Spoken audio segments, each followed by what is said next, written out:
14. Além da voz do narrador, o leitor tem acesso a outras vozes na narrativa. Releia este trecho.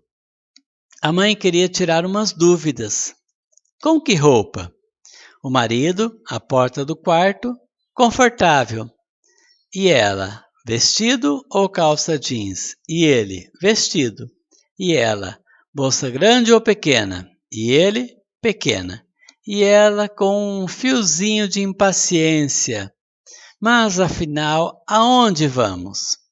E ele, mais uns minutos e você saberá. Letra A. De quem são essas vozes que o trecho apresenta? Observa que aqui diz o seguinte, que além da voz narrativa, das vozes narrativas, da voz do narrador, há outras vozes na história, no conto. Nesse caso aqui, nesse trechinho, de quem são essas outras vozes que o trecho apresenta, além da voz do narrador?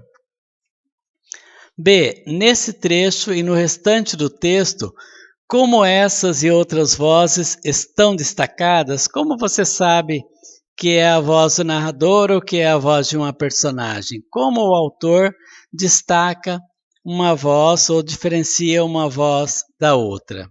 Explique com as suas palavras. C. Para reproduzir as falas dos personagens, em geral usamos aspas ou travessão e verbos de dizer. Reescreva o trecho acima empregando esses recursos. Os verbos de dizer são esses que você diz. Ela perguntou, ele respondeu, fulano inquiriu, Cicrano perguntou, e assim por diante. Você vai reescrever esse texto como se fosse um diálogo daqueles que vocês conhecem, daqueles mais tradicionais, né? Você pode usar as travessões, você pode usar aspas e usar os verbos de dizer. Parágrafo, travessão, próxima linha, parágrafo, ou abra aspas. Você decide se vai usar aspas ou travessão, que são os dois mais tradicionais para marcarmos as falas dos personagens. A voz do narrador não tem travessão, não tem aspas. Mas geralmente a voz dos personagens são apresentadas por aspas ou travessão, tá bom? Então é só reescrever utilizando todos esses elementos, aspas ou travessão e os verbos de dizer. Fulano disse, cicrano respondeu e por aí afora. Letra D. Compare os dois modos de organizar as falas dos personagens. Em sua opinião, agora depois que você reescreveu, você vai responder por que o autor optou por organizar as falas do jeito que está no conto? Na sua opinião, agora você vai chutar, você vai dizer o que você acha. Por que você acha que o autor escolheu escrever do jeito que ele escolheu e não utilizando-se de aspas ou travessões, ok? Agora imagine que você vai contar esse diálogo entre os personagens a outra pessoa. Escreva de forma resumida como ficaria o trecho. Se você vai contar uma história para alguém, você não vai falar do jeitinho que está na história. Ele disse, cicrano respondeu, você vai contar do seu jeito. Como você contaria com as suas palavras esse trechinho de forma bem resumida para uma outra pessoa? Preste atenção no trecho e diga como você contaria esse trechinho para alguém. 15. Observe no trecho a seguir como o narrador conta o início do passeio, mantendo o suspense. Os dois irmãos continuavam sem saber onde era lá, mas já provavam uma alegria modesta. E trataram de engordá-la. Uma freada do ônibus os atirou um sobre o outro, e eis que riram, gargalharam. A mãe de olho. Cuidado, segurem firme. O pai também.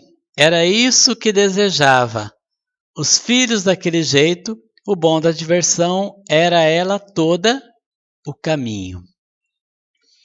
Letra A. O que o narrador descreve no início do passeio? O que o narrador está descrevendo no início do passeio? Na sua perspectiva, pelo que você leu aqui, como você diria com as suas palavras o que é que ele descreve no início da narrativa do grande passeio, no início do grande passeio? B. Explique o que você entende ao ler a sentença. O bom da diversão era ela toda, o caminho. Como você interpreta essa frase aqui, esta sentença? Escreva o que você interpreta dessa frase, o que você interpreta dessa sentença aqui. Que outra expressão de sentido equivalente à alegria modesta pode substituí-la na frase que inicia esse trecho? Qual outra expressão você usaria no lugar de alegria modesta? Quais outras palavras você poderia usar para substituir essa expressão aqui? Aqui vem os verbos de dizer. Os verbos de dizer ou de elocução são utilizados nos textos literários para apresentar a fala de personagens e nos textos jornalísticos ou acadêmicos para introduzir a declaração de alguém. Esses verbos podem expressar um juízo de valor do narrador sobre a declaração, pois há diferença entre dizer que um personagem respondeu e retrucou. Responder é uma coisa, retrucar é outra. Exemplo de verbos de dizer: perguntar, responder, declarar, exclamar, afirmar, dizer, e etc. Discurso direto e discurso indireto. O narrador pode apresentar as falas dos personagens de diferentes modos. Um deles é o discurso direto, no qual os personagens ganham voz e suas falas são reproduzidas ao leitor, como nos diálogos. Já no discurso indireto, o narrador apresenta com suas palavras o que os personagens disseram. O discurso direto, todas as vezes que há as falas da mãe, do pai, do menino, da menina, o narrador transcrevendo, o autor transcrevendo essas falas, você está no discurso direto. Quando o narrador fala pelas personagens, é que nós chamamos de discurso indireto. Nós já vimos isso em apostilas passadas. Letra D. No último parágrafo do texto, identifique outra frase que revela o mesmo sentimento de alegria dos dois irmãos. Lá no último parágrafo do texto, há uma frase que também revela um sentimento de alegria dos dois irmãos. Qual é essa frase? Anote essa frase, localize no último parágrafo do texto e anote aqui. Letra E. Agora compare as duas frases identificadas nos dois itens anteriores e explique a diferença que elas revelam sobre a reação dos personagens. Qual é a diferença entre elas? Entre essa frase que você achou nesse item, no item D, e essa que você encontrou no C. Aí você vai comparar o que está aqui, o que você colocou como resposta na letra C, o que você colocou como resposta na letra D, comparar as duas e responder aqui. Tá? Qual é a diferença, né? Você vai explicar a diferença que há entre essas duas reações dos personagens.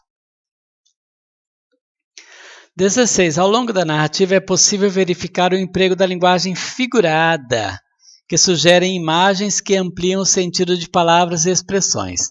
A linguagem figurada é aquele tipo de linguagem que foge do real, daquilo que nós usamos no dia a dia. Eu expliquei na sala, citei uma frase: quem com ferro fere, com ferro será ferido.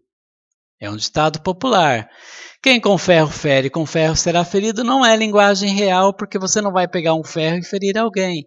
É uma linguagem figurada, quer dizer, se você machucar alguém, seja com palavras, tal, você pode ser ferido da mesma forma com palavras também, né? vai e volta.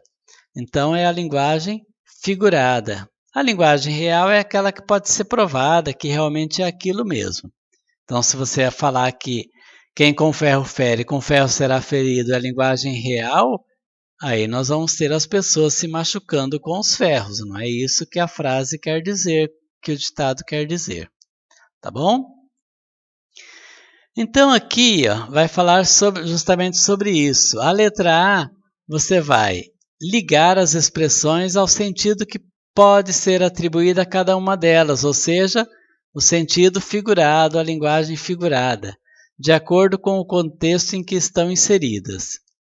Aqui você vai ter 3 expressões do texto e aqui você tem os possíveis sentidos que cada uma delas pode ter. Aquele lá tinha sido vento em brasa.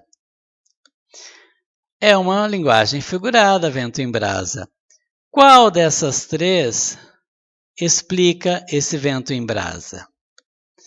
A menina jogava verde com a mãe. Qual dessas 3 tem a ver com esse jogar o verde, que é uma linguagem figurada? O mistério, enfim, com a sua hora do parto marcada.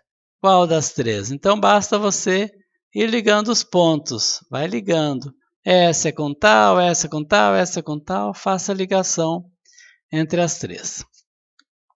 Letra B. Essa aqui é pessoal. Escolha uma dessas expressões em linguagem figurada e crie uma frase. Dessas linguagens figuradas que tem aqui, vento em brasa, jogava verde, com a sua hora do parto marcada, escolha uma delas e crie, invente uma frase. Né? Aí você vai trabalhar com a linguagem figurada também.